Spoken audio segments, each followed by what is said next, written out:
Iconic મેળાનું આયોજન તો બહુ મોટું છે. ડોમ ને બધું બને સારું એવું. દૂધ નકલી આવતું, દવા નકલી આવવા માંડી અને હવે દારૂ નકલી આવવા.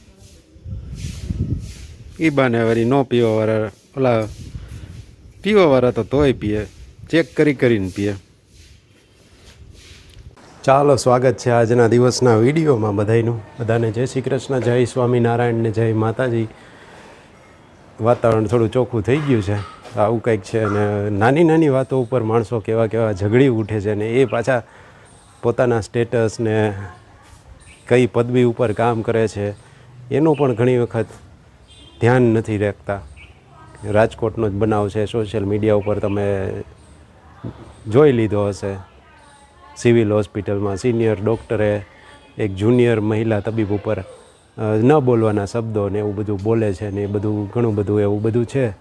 એટલે આપણને એમ થાય કે સારું, અમુક માણસો આમ નાની જગ્યામાં ટૂંકમાં કાંઈ મળતું ન હોય એટલે બિચારા ભૂખ મરાને કારણે ને ભૂખ વડકાને કારણે લડતા હોય એવું તો ઘણી વખત જોવા મળે. એમાં તો આપણને સમજાય કે ચાલો કંઈ મળતું નથી બિચારા એટલે માટે થઈને આ કરે. આ બધું મળતું હોય, ટૂંકમાં સારી પોસ્ટ ઉપર હોય ને સારું હોય ને પછી એમાં શું હોય, પણ છતાં પણ આવી બધી તકલીફ થતી હોય. કારણ તો શું હોય એ આપણને બહુ ખબર નથી ડિટેલમાં, પણ ઘણી વખત આવું પણ બનતું હોય છે.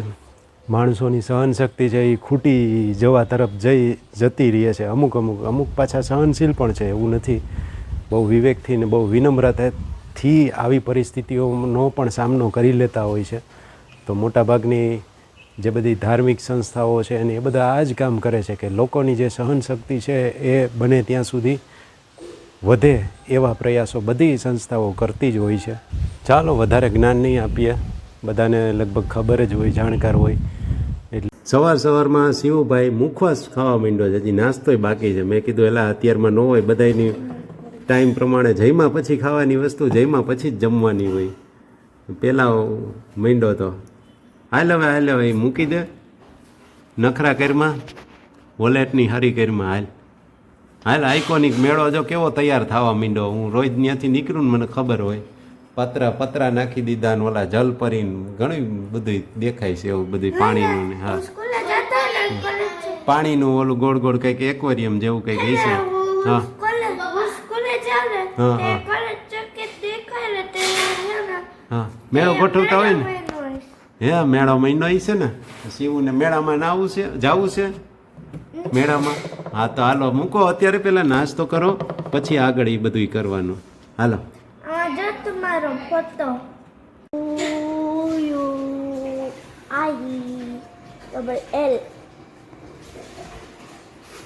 સ્પેલિંગ પાકા કરે છે ભાઈ આજે.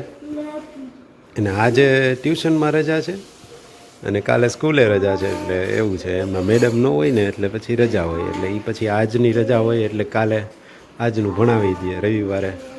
એટલે નિરાશ છે, નહીં તો અત્યારમાં નીકળી ગયા હોય ટ્યુશનમાં. અરે તો જવું છે બટા, બાને આપ. અરે પણ બાને આપ ને, મારે મોડું થાય બટા. હા બોલ લાલ, બોલ કેથી. KITE. કાઈટ એટલે પતંગ. હા, પછી LION લાયન એટલે સિંહ. હા, પછી MAT. એ તે ખોટું લખ્યું છે. જો ઉપર MAT લખ્યું છે ને તે MA માં લખ્યું છે. MAT છે. મેટ એટલે ચાદડી, MAT છે બેટા. હા તે એ કર્યું ને, એ ચેકી નાખ ને ત્યાં ટી કરી નાખ બધામાં. MAT આવે, મેટ એટલે ચાદડી. હે હવે હાલે નહીં, મારે મોડું થઈ. મેં વાંચી લીધું હવે પણ બસ હવે. હા હા, એ ચાદર. હા ચાદર. હાલો હવે ઈ બા પૂછી લે, ગઈટા બાને કે એને આવડશે. જા આ હે ને ઘરના જેટલા સભ્યો હોય ને બધા પાસે બુક લઈને જાય ને પછી ક્યાંક બધા મને પૂછો. એટલે પછી છેલ્લે ગઈડાબાનો વારો આવી જાય. ગઈડાબા કે હું તો ભણી જ નથી ચોપડી એ કંઈ, તોય એને ખાલી પકડી રાખે ને પોતે બોલે જાય.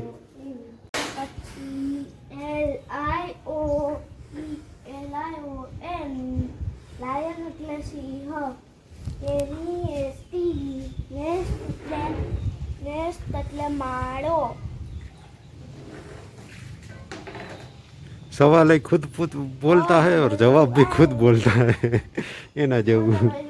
ચાલો આગળ વધીએ. ચાલો, સ્વાગત છે. ફૂલ તડકામાં સરસ મજાનો પ્રકાશ અત્યારે પડી રહ્યો છે ને અત્યારે તો ખાંડ લોકોને રડાવી રહી છે એના જેવું છે. અને ભાવે શેર માર્કેટની જેમ કાલે 50 હોય તો આજે 60 થઈ ગયા ને બીજા દિવસે 71 થઈ જાય ને આવી રીતના ભાવ ફ્લક્ચ્યુએટ થાય છે. ઇથોનોલમાં જેમ વપરાશ પહેલાં થતો બધો હમણાં શેરડીનો ને એ બધો એના લીધે ને પછી નિકાસ કરી નાખીને આવા બધા અમુક કારણોને લીધે અચાનક જ તેજી આવી ગઈ છે ખાંડના માર્કેટમાં અત્યારે. એટલે પછી આવા જાત જાતના મીમ્સ એની ઉપર બનશે ને એવું બધું થશે. ઘણા તો પછી ઓલું કેમ કંઈક મોંઘું થઈ ગયું હોય ને એટલે પછી એની ઉપર જાત જાતની બધી રીલું ને એવું બધું બનતું હોય. એટલે આમાંય પછી એવું રીલું ને એવું ઘણા બનાવશે કે સારું છોકરો છોકરી જોવા જાય તો એમ કહે કે ભાઈ મારી પાસે આટલી ધંધો છે ને આટલું બધું બેંક બેલેન્સ ને આટલું પ્રોપર્ટી છે ને છેલ્લે એમ કહે કે હમણાં ખાંડની 2 ગુણીઓ લીધી છે એટલે પછી નક્કી થઈ જાય. એટલે આવું બધું હવે રીલું ને એવું બધું બનતું હોય છે અને બનશે. હવે જે ટોપિક ટ્રેન્ડિંગ હોય ને એને રિલેટેડ બધી રીલું બધી સોશિયલ મીડિયામાં બનતી આપણને જોવા મળતી હોય છે.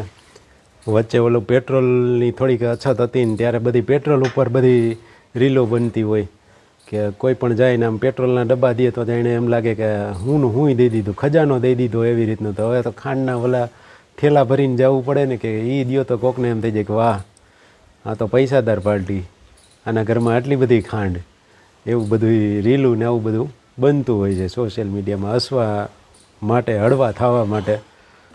પેટ્રોલ તો ઠીક, પેટ્રોલમાં તો શું હોય કે બધે વપરાશમાં વાહન વ્યવહારમાં ને એને લીધે બધી વસ્તુનો ભાવ વધતો હોય. ખાંડને લીધે તો શું થાય કે મીઠાઈ ને બધી જે બીજી બધી પ્રોડક્ટો ખાંડને લીધે બનતી એના ભાવ વધશે. પછી એમાં ભેગા ભેગા બધાય લાભ લઈ લે એમ કે ખાંડના ભાવ વધ્યા એટલે આ બધા એમાં ભાવ વધાર્યા છે. પછી ખાંડના ઘટશે તો આ બીજા ભાવ ઘટશે નહીં, એ વધેલા જ રહે. ચાલો, આ ખાંડની વાતો તો ચાલતી જ રહેવાની છે. આગળ જોઈએ હવે કંઈ બતાવવા જેવું હશે એ બતાવતા રહેશું. પછી એક ઓલી રીલ આવતી કે એક બેન હોય એ કંઈક પણ હોય ને તો વચ્ચે વાતની વાતમાં એમ કે ખાંડ ખાવ ખાંડ. હવે એ વસ્તુ કહેવા જેવી, ખાંડ ખાવ ખાંડ. ભાઈ ખાંડ કિંમતી વસ્તુ થઈ ગઈ, મોંઘામાં મોંઘી વસ્તુ, ડ્રાયફ્રૂટ કરતાંય ઊંચી વસ્તુ. એમ બધી કંઈક તો થોડોક ભાવ વધ્યો ને થોડોક તો આવી રીતે રીલું બનાવીને એની કિંમતો વધારી દેશે. આવું બધું થશે. અને ટૂંક સમયમાં જ હવે તહેવારોની સિઝન ચાલુ થઈ જવાની છે ને એમાંય રક્ષાબંધન ને પછી જન્માષ્ટમી ને એમ લાઇનમાં એક પછી એક તહેવાર ઊભા જ છે ને આ જ સમયે ખાંડના ભાવ વધ્યા છે એટલે એ પણ થોડુંક વધારે ધ્યાને આવે. કણાની જેમ આંખમાં ખટકે આવું બધું છે.